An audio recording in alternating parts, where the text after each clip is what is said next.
Hello everyone, welcome to ऊंचाइयां beyond the limits. मेरा नाम सुनीता ग्रेडी है। ऊंचाइयां पे हम कंप्यूटर के सेशन स्टार्ट कर चुके थे। आज उसकी तीसरी क्लास है। तो आज हम पढ़ेंगे डेवलपमेंट ऑफ कंप्यूटर। सबसे पहले तो हम जानेंगे कि जो हमारा पहला जिसे हम कहेंगे कैलकुलेटिंग डिवाइस या फिर कैलकुलेटर, वो कौन सा है। ठीक है, तो अबेकस। अबेकस क्या है? First mechanical calculator. ये चाइना के द्वारा डेवलप किया गया था लगभग 5000 साल पहले, मतलब बहुत ही पहले की बात हो गई। तो ये एग्जाम में काफी बार पूछा गया है कि पहला मैकेनिकल कैलकुलेटर कौन सा है। क्या है? अबेकस है, डेवलप्ड बाय चाइना लगभग 5000 साल पहले। ठीक, अब हम आ जाते हैं जनरेशन ऑफ कंप्यूटर पे। तो लगभग लगभग 5 जनरेशन ऑफ कंप्यूटर्स हैं। ठीक है, इसमें से सबसे फर्स्ट जनरेशन है 1942 से 55 तक चला था। इसमें क्या हुआ था?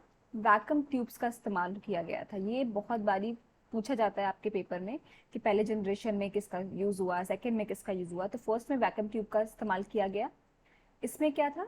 Limited memory storage. जो इसकी मेमोरी स्टोर करने की कैपेसिटी थी, कितना ये खुद के अंदर डाटा या मेमोरी या इंफॉर्मेशन स्टोर कर सकता है, वो काफी लिमिटेड थी। ठीक है, स्लो इनपुट आउटपुट। मतलब स्लो इनपुट आउटपुट का मतलब है कि बहुत स्लो इस पे इनपुट हम कुछ परफॉर्म करते थे, कोई डाटा देते थे तो बहुत स्लो वो जाता था, स्लोली जाता था। उसका आउटपुट, उसका रिजल्ट हमें बहुत धीमे मिलता था। ठीक है, क्योंकि ये पहला जनरेशन कंप्यूटर था, पहली पहली बार लगभग डेवलप्ड हुआ, तो ये सारे ड्रॉबैक्स तो बहुत नॉर्मल सी बात है। फिर लो लेवल प्रोग्रामिंग लैंग्वेज। जो प्रोग्रामिंग लैंग्वेज इसमें यूज हुई थी वो लो लेवल की थी। उसकी वजह से क्या होता है? स्पीड कम रहती है, उसमें स्टोरेज कम होता है। ठीक है, तो लो लेवल प्रोग्रामिंग लैंग्वेज। अच्छा, use of magnetic drum. Magnetic drum का यूज किया गया था किसके तौर पे? As primary internal storage medium.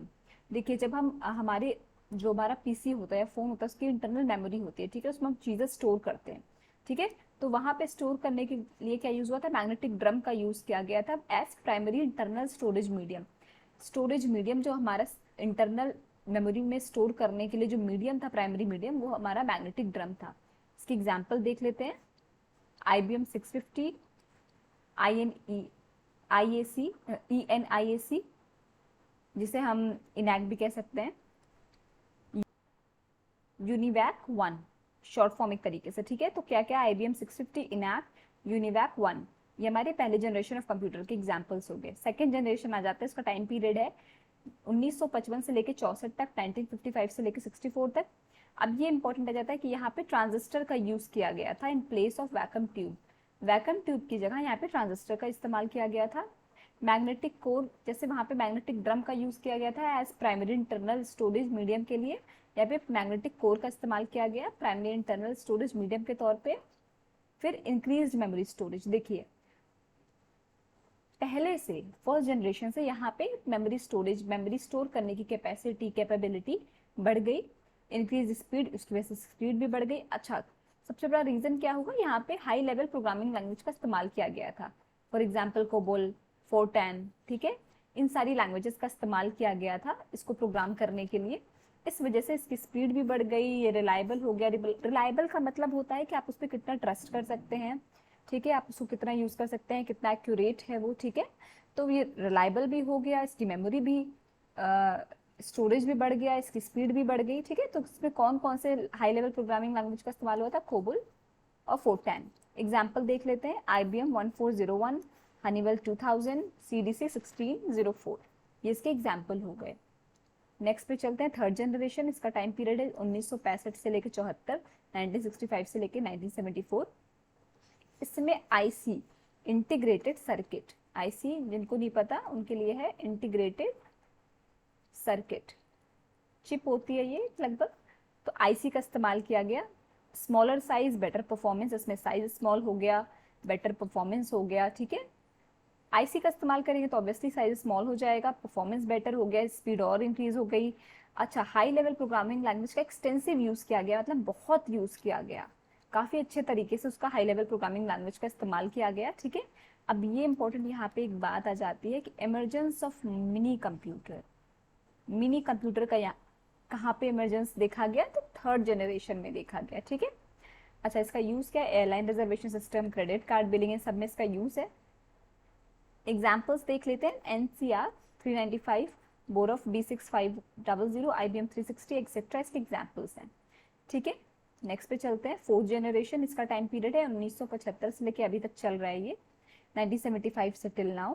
इसमें large scale IC, large scale integrated circuit का यूज किया गया और इसकी स्टोरेज बढ़ गई। मॉड्यूलर डिजाइन, मॉड्यूलर डिजाइन मतलब काफी अच्छे डिजाइन आने लगे, ठीक है। साइज छोटी हो जाना, नए नए तरीके के डिजाइन आना, आजकल देख रहे हैं आप, टैबलेट है, पीसी है, आपका लैपटॉप है, ठीक है, काफी चीजें हैं। तो काफी तरीके से डिजाइन में चेंज आए, modular design, introduction to microprocessor and microcomputer. अगर आपको पीछे से आवाज आ रही है तो उसके लिए sorry. Introduction to microprocessor और माइक्रो कंप्यूटर का इस जनरेशन में इंट्रोडक्शन हुआ, तो ये एक इंपॉर्टेंट पॉइंट बनता है। कौन सी जनरेशन में इंट्रोडक्शन हुआ माइक्रो प्रोसेसर माइक्रो कंप्यूटर का? फोर्थ जनरेशन में। यूज देख लेते हैं, electronic fund transfer, home computer etcetera. अच्छा, इसके एग्जांपल्स क्या? IBM PC X3, Apple second, Honeywell 6080 series etcetera. ठीक है, ये हो गया हमारे एग्जांपल्स फोर्थ जनरेशन के। नेक्स्ट पे चलते हैं, फिफ्थ जनरेशन जो अभी है और आगे चलेगा। तो ये हमारा आर्टिफिशियल इंटेलिजेंस पे बेस्ड है। AI जो आजकल रोबोटिक्स या फिर बहुत चीजें हम देख रहे हैं उस पर बेस्ड है। ये क्या क्यों यूज किया जा रहा है? Reduce a complex programming. Programming जब हम करते हैं ना कंप्यूटर में तो बहुत कॉम्प्लेक्स होती है, बहुत कॉम्प्लिकेट होती है, टफ होती है समझने में। तो उस चीज को रिड्यूस करने के लिए फिफ्थ जनरेशन ऑफ कंप्यूटर का इस्तेमाल किया जा रहा है, ठीक है। नेक्स्ट पे चलते हैं, टाइप्स ऑफ कंप्यूटर। वैसे तो बहुत सारे टाइप्स ऑफ कंप्यूटर होते हैं, जैसे सुपर कंप्यूटर, मिनी, माइक्रो और लैपटॉप हो गए, मतलब ये सब एग्जाम्पल्स हैं, ठीक है। तो छोटे छोटे बड़े करके काफी, लेकिन यहाँ पे हम इम्पोर्टेंट ही डिस्कशन करेंगे। तो सबसे पहला आता है सुपर कंप्यूटर। बहुत इंपॉर्टेंट है आपके एग्जाम पर्पज से भी और वैसे भी बहुत इंपॉर्टेंट है ये, ठीक है। Most powerful, large size and memory, very fast, बहुत तेज होता है, बहुत बड़ा साइज होता है, बहुत अच्छी मेमोरी होती है। अब ये आपका आ गया कई बार पूछा जाने वाला पेपर में लाइन। तो पहला, वर्ल्ड का पहला सुपर कंप्यूटर CDC 6600, CDC 6600 कब हुआ? ये 1964 में, ठीक है। और इंडिया का पहला परम। कई बार आपको एग्जाम्पल में प्रत्युष दे देगा, आपको आकाश दे देगा, ठीक है, आपको पी से ही कई वर्ड्स दे देगा, बट आंसर क्या है? परम। परम किसके द्वारा बनाया गया था? तो CDAC इन 1991, CDAC के द्वारा बनाया गया था 1991 में। एग्जाम्पल्स देख लेते हैं और सारे हमारे सुपर कंप्यूटर के। तो CRAY-1, CRAY-1 ये एग्जाम्पल हो गया एक और सुपर कंप्यूटर का, बट वर्ल्ड का पहला CDC 6600 है, इंडिया का परम है, ठीक है। नेक्स्ट पे चलते हैं, मिनी कंप्यूटर। ये स्मॉल है, फास्ट है, लो कॉस्ट होती है इसकी, ठीक है। छोटा है, जल्दी काम करता है, छोटा कंप्यूटर है, कॉस्ट भी ऑब्वियसली लो होगी, ठीक है। इसके examples IBM 70, DEC, PDP 11, HP 9000 etcetera. फिर आते हैं माइक्रो कंप्यूटर। ये हमारे 4 तरह के होते हैं, ठीक है। डेस्कटॉप हो गया, नोटबुक हो गया, टैबलेट PC हो गया, हैंडल कंप्यूटर हो गया। डेस्कटॉप क्या होता है? जो हमारे सारे मतलब एक तरीके से जो हमारे डेस्क पे रखा, जिसका बहुत असेंबल करना, जिसके काफी पार्ट्स होते हैं, उसको हम डेस्कटॉप कंप्यूटर बोल देते हैं। नोटबुक क्या है? छोटा सा आजकल चलता है। टैबलेट PC सबको पता है, ठीक है। हैंडल कंप्यूटर जो आप आराम से हाथ में कैरी करके वर्क कर सके, ठीक है। तो माइक्रो कंप्यूटर किन तरीके के होगा? 4 तरीके के, desktop, notebook, tablet, handheld. Example हो गया एप्पल का मैक, PS 386, 486 एक्सेट्रा। नेक्स्ट पे चलते हैं, पर्सनल कंप्यूटर। ये जो हम पर्सनली यूज करते हैं, ठीक है, हमारा PC होता है, इसको पर्सनल कंप्यूटर्स बोलते हैं। देखिए PC पर्सनल कंप्यूटर कम एक्सपेंसिव है, ठीक। Entire CPU is put on one chip. अब इसको क्योंकि हमें घर में यूज करना है, ये पर्सनल कंप्यूटर है, तो क्या करना, बहुत बड़ी बॉडी तो आप नहीं लेके उसको हर जगह घूम सकते हैं या यूज कर सकते हैं, तो पूरे CPU को ही एक चिप में रख दिया जाता है यहाँ पे, ठीक है। इसलिए ये काफी ज्यादा यूजफुल, हैंडी हो जाता है, ठीक है। Examples Apple second, IBM PC, Lenovo, HP, ये सब इसके पर्सनल कंप्यूटर के एग्जाम्पल हैं। लैपटॉप आ गया आपका, ये भी एक तरीके का पर्सनल कंप्यूटर, और बहुत सारे, मैंने कहा ना बहुत सारे होते हैं, ये कुछ आपके एग्जाम्पल्स थे इंपॉर्टेंट, ठीक। तो यहाँ हमने ब्रीफ इंट्रोडक्शन कर लिया है सारे कंप्यूटर के पार्ट्स का, जनरेशंस का। अब हम क्वेश्चंस करते हैं, ठीक है। ये सारे क्वेश्चन आपके प्रीवियस ईयर में पूछे जा चुके हैं, बहुत सारे एग्जाम्स में हो गए, जैसे बैंक के में हो गए, UP SSSC, ये सारे पेपर्स में हो गए, ठीक। और आपके एसएससी में हो गए, ठीक है। ऐसे करके बहुत सारे पेपर्स आपके हाई कोर्ट के, सुप्रीम कोर्ट के पेपर में हो गए, ठीक है। बहुत सारे पेपर्स में आपके पूछे जाने वाले ये क्वेश्चंस हैं। तो पहला कैलकुलेटिंग डिवाइस कौन सा था? तो पहला कैलकुलेटिंग डिवाइस था आपका अबेकस। चाइना के द्वारा बनाया गया था लगभग 5000 साल पहले। वैक्यूम ट्यूब कब यूज किया गया? कौन सा जनरेशन में यूज किया गया? फर्स्ट में। आईसी थर्ड में यूज किया गया। परम डेवलप्ड बाई, अभी मैंने पढ़ाया आपको, सीडैक के द्वारा 1991 में। पहला सुपर कंप्यूटर वर्ल्ड का CDC 6600, ठीक है। कब ये हुआ था? ये हुआ था 1964 में, ठीक।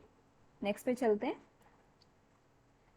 सबसे पावरफुल कंप्यूटर कौन सा हो गया? तो सबसे powerful computer obviously super computer ही होगा, सबसे पावरफुल कंप्यूटर, ठीक।